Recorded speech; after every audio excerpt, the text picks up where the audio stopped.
ఈ ప్రపంచంలో ఉన్న ప్రతి మనిషి ఎంత గొప్పవాడైనా, ఎంత అధికారంలో ఉన్నవాడైనా యేసయ్య దగ్గర ఒకరోజు తప్పక మోకరించాల్సిందే.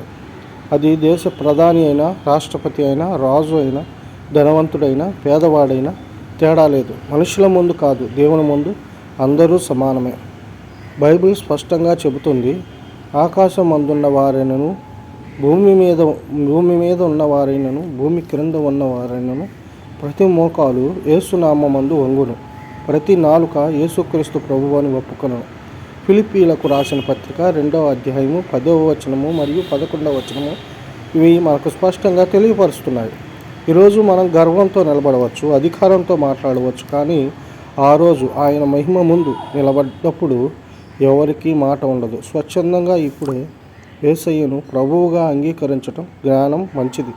ఆలస్యం చేసి తీర్పు దినాన మోకరించడం చాలా భయంకరం. యేసయ్య మార్గము, సత్యము, జీవము.